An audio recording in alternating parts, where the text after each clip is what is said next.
안녕하십니까. 언제나 소비자폰에서 방송하는 콘스탄트 김의 티스와 함께 돈 버는 아카데미. 이번 시간에는요, 돈 버는 증여 상속이 되겠습니다. 요즘 정부에서 상속세 개편안을 논의 중이라고 하는데요. 과연 상속세 앞으로 폐지될까요? 아니면 대폭적으로 많이 보완이 될까요? 여기에 대해서 알아보도록 하겠습니다. 참고로 상속세 기네스 기록이 있습니다. 세계에서 가장 많이 상속세를 많이 낸 사람은 누구일까요? 놀랍게도 1위는요, 삼성그룹의 이건희 회장입니다. 무려 12조 원 정도를 내고 세계 1위를 차지했습니다.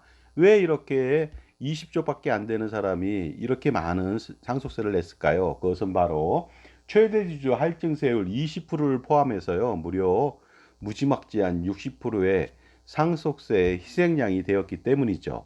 자, 그렇다면요, 2등은 누구일까요? 2등은 혹시 미국 아닐까요? 그렇지 않습니다. 2등도 한국이 되겠습니다. 넥슨 김정주 회장인데요. 무려 6조 원 정도의 상속세를 냈습니다. 자, 이처럼 작은 나라에서 전 세계 1, 2등을 다투고 있습니다. 정말로 놀랍지 않습니까? 이것은 바로 상속세율이 50%라고 하는 데서 기인된 것이죠. 그리고 최대주주 할증세율 20% 포함하게 된다면요, 60%를 과세하게 되는데 이거 정말로 너무하지 않습니까? 예를 들어서 기업을 일궈낸 재벌이라고 한다면요, 엄청난 유발세금을 제공했는데 거기다가 페널티로 20%를 더 매긴다는 것은 정말로 말도 안 되는 처사라고 저는 봅니다. 자, 세상에서 가장 지금 현존하는 부자가 바로 일론 머스크라고 하는 사람인데 불과 몇 년 전에는 350조 원 정도가 됐습니다. 요즘은 한 4등 정도 하는 것 같습니다만 이 사람이 한국에 살았다면 굉장히 많이 놀랐을 겁니다. 왜냐하면 350조 중에서 60% 정도 된다면 얼마입니까? 200조 이상을 내야 되는데 깜짝 놀라겠죠. 사실은 일론 머스크가 예전에 일본에서 한국을 보고 깜짝 놀랐습니다. 한국의 저출산, 그러니까 1명도 안 되는 저출산 기록을 보고서 깜짝 놀랐다고 합니다. 그런데 만약에 그 상속세 기니스를 보게 된다면 또다시 두 번째로 놀라지 않을까 이런 생각이 듭니다. 자, 상속세가 지옥인 나라에서는요, 특징이 있습니다. 최고 부자들이 탈출 러시를 이룬다는 것이죠. 그리고 세계 최고 부자들 아니면 세계 최고의 기업들이 국내 투자를 하겠습니까? 잘 안 하겠다는 것이죠. 따라서 경제 선순환이 되지 않는다는 것이 되겠습니다. 속된 말로요. 이렇게 상속세 지옥인 나라에서는 궁극적으로 부자들이 모두 빠져나가니까 정말로 거지 같은 나라가 될 수밖에 없다는 것이 되겠습니다. 자, 부자라고 하는 사람은요, 사실은 황금알을 매일 낳는 거위가 되겠습니다. 경제 발전의 어떤 그 주체라고 할까, 원인이라고 할까, 가장 영향력을 많이 끼친 것은요, 여러분들, 민간 개인이 될까요? 가게가 될까요? 정부가 될까요? 기업이 될까요? 이 중에서 나머지 다 필요 없고요. 경제 발전의 원동력이 된 것은 기업입니다. 따라서 부자가 기업을 만들고 운영하고 투자를 함으로써 유발 세금인 각종 세금을 엄청나게 많이 정부를 위해서 도와줍니다. 가령 법인세, 소득세, 부가가치세, 그리고 돈을 번 사람들은요, 유류세도 내야 되겠죠. 담배세도 내고, 레저세도 내고, 엄청나게 많은 세금을 유발시키다 보니까 사실은 부자의 기업 활동을 도와줘야만 가난한 사람들이 열심히 더 세제 혜택을 받는 것입니다. 그럼에도 불구하고 부자의 배를, 거위의 배를 가르고 황금알을 훔친다는 것은 정말로 근시안적인 태도가 아닐 수가 없겠죠. 자, 사례를 통해 알아보도록 하겠습니다. 전 국민이 빼빼하게 말랐습니다. 우리나라 사람 같은 경우는 다이어트를 위해서 엄청나게 돈을 투자하는데 대부분 성공하지 못하죠. 그런데 이 나라는요, 전 국민 11kg, 평균 11kg 다이어트에 성공시킨 나라입니다. 돈도 안 들이고 정부가 해줬습니다. 바로 엄청난 다이어트를 한 것은 바로 그 가난과 기근 때문이죠. 다이어트가 아니라 죽음의 다이어트라는 뜻으로 표현하면 될 것 같습니다. 그리고요, 많은 사람들이 엑소더스, 그 나라를 빠져나갔습니다. 2014년도부터 4년 동안 무려 230만 명이라고 하는 엄청난 사람들이 탈출을 했는데요. 미국이나 인근 국가를 가버렸죠. 이민 가버렸습니다. 그런데 이 사람들 대부분 중서민이 아닙니다. 부자들이 대부분이었습니다. 그리고요, 살인적인 인플레이션, 하이퍼 인플레이션은 말도 안 되고요. 그거보다 훨씬 더 살인적인 인플레이션이 있는 나라입니다. 그러다 보니까요, 월급으로 둘이서 커피 한 잔 마시면 끝입니다. 월급이 다 끝나는 것이죠. 그리고 전 국민의 94%가 빈곤층입니다. 그리고 극빈층은 80%나 되거든요. 이 나라 어떤 나라인지 아십니까? 세계 최대 원유 매장량을 갖고 있던 베네수엘라입니다. 지금은 부자들이 다 떠나고 지옥의 길을 가고 있습니다. 예전에는 세계 최고 미녀가 많은 나라인데 이제는요, 기근과 가난이 많고 살인이 많은 나라가 되겠습니다. 그리고 가장 가난한 나라고요. 그런데도 불구하고 미래는 보이지 않습니다. 바로 베네수엘라.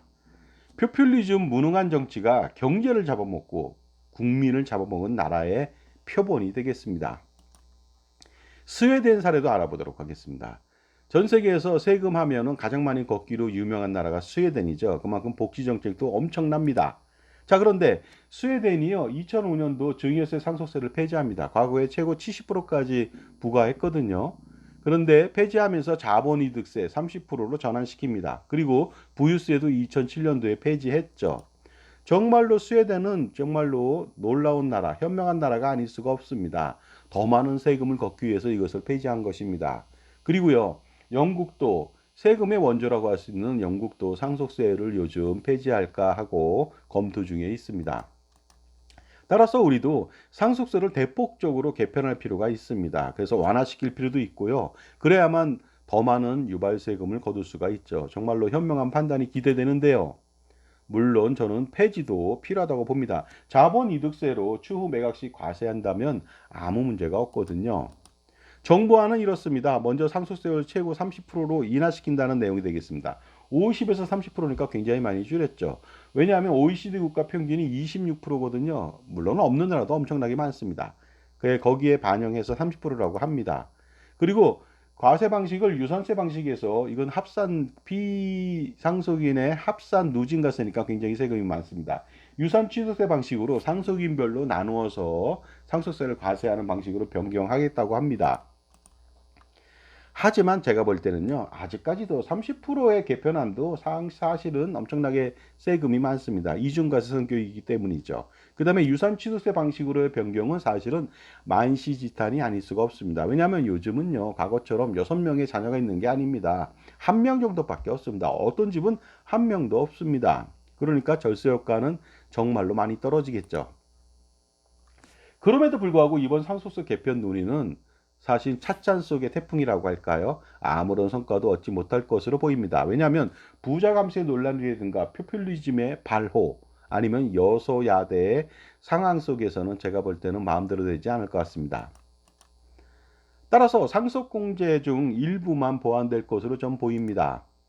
왜냐하면 상속공제가 너무나 오랫동안 그대로 물가는 올랐는데 그대로 적용하고 있거든요. 그러다 보니까 상속공제가 상대적으로 너무 저조한 것은 사실입니다.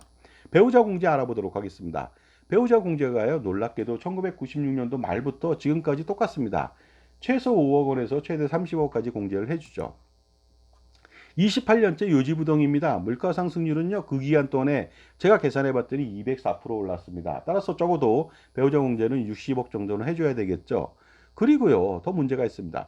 부부는 경제 공동체라고 해놓고 부인한테, 배우자한테 상속을 한다면 상속세가 없어야 되는 거 아닙니까? 미국은 없습니다. 350조를 다 줘도 배우자한테 준다면 상속세가 없습니다. 그리고 일본도요, 법정 상속분 한도 내에서 배우자 공제를 해주다 보니까 법정 상속분이 1조 원이다. 그러면 1조 원을 배우자한테 주더라도 상속세는 없는 것이죠. 근데 우리는 겨우 딸랑 30억 원입니다.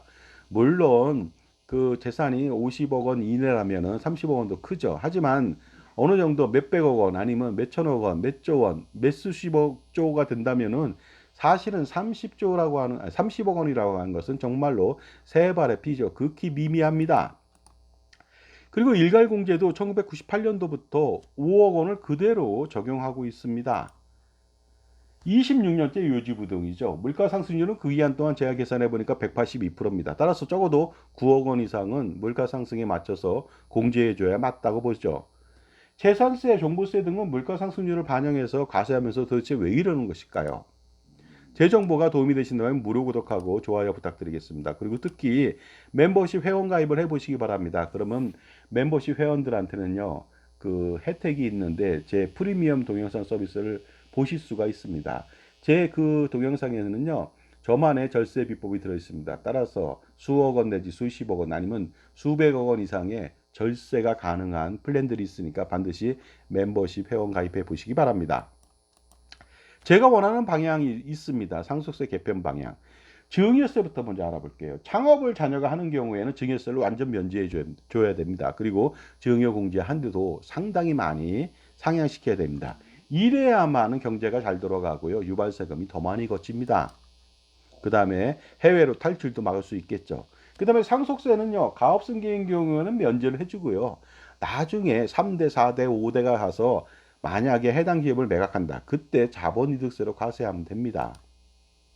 그리고 아예 상속세는 폐지할 필요가 있습니다. 왜냐하면 이중과세거든요. 기업을 일궈 놓은 그 재벌이요. 그동안 얼마나 많이 사회적 기여를 했습니까? 유발세금도 엄청나게 많이 걷어줬고요. 그런데 또 세금을 부과해서 가업승계를 못하게 한다는 것은 말도 안 됩니다. 하지만 제가 볼 때는요. 예측컨대 배우자 공제로 최대 50억 원 정도 예상하고 있습니다. 그 다음에 일괄 공제 10억 원 정도 예상하고 있습니다. 그리고 유산 취소세 방식은 불가할 것으로 보고 기타 완화안도 제가 볼 때는 수용 불가할 것으로 보입니다. 상속세에 대한 획기적인 개정과 폐지는 사실은 우리들의 현생에서는 보기 어려울지 모르겠습니다. 왜냐하면 100년 하청입니다. 그러므로 부질없는 기대와 희망을 버려야만 합니다. 그러니까 상속세가 줄 것 같으니까 사전증여 전략을 필요 없다. 사전증여 전략을 세울 필요가 없다. 이런 것은 사실은 부질없는 기대와 희망이라고 제가 볼 수가 있습니다. 따라서 폭우가 쏟아진다면 당연히 그걸 맞고 가면 안 되겠죠. 우산을 써도 안 됩니다. 그러니까 반드시 피해 가야 되겠죠. 그런데 장마로 폭우로 집중호우가 내리고 있습니다. 어느 하늘이라고 어느 곳에 간다고 피할 수가 있겠습니까? 그리고 어느 지역이라고 비가 안 오겠습니까? 따라서 확실하게 세금 우산을 장만할 필요가 있겠죠. 마치 어둠 속에서 비치는 한 줄기 빛처럼요. 세금 우산이 좀 필요하겠습니다. 이러한 충분한 대안이 필요하지 않을까요? 바로 투트랙이 되겠습니다. 콘스탄트 김 저는요. 투트랙을 씁니다. 증여상속세 절세 플랜을 추진하고요. 그리고 그 바로 병행해서 콘스탄트 김의 NGP 플랜을 실행시킵니다. 자, 그러려면요. 평생 자기 편의 종합자산관리사에 전폭적인 지원과 관리를 받을 필요가 있겠죠. 그것만이 가렴주구의 세상에서 지옥길을 무사하게 통과하는 첩경 지름길이 될 수가 있다는 것이 되겠습니다. 자, 지금 개편 논의 중인 상속세에 대한 그 전망을 좀 해봤습니다. 반드시 사전증여 전략을 세워서 확실하게 증여세와 상속세, 기타 유발세금을 줄여보시기 바랍니다. 감사합니다.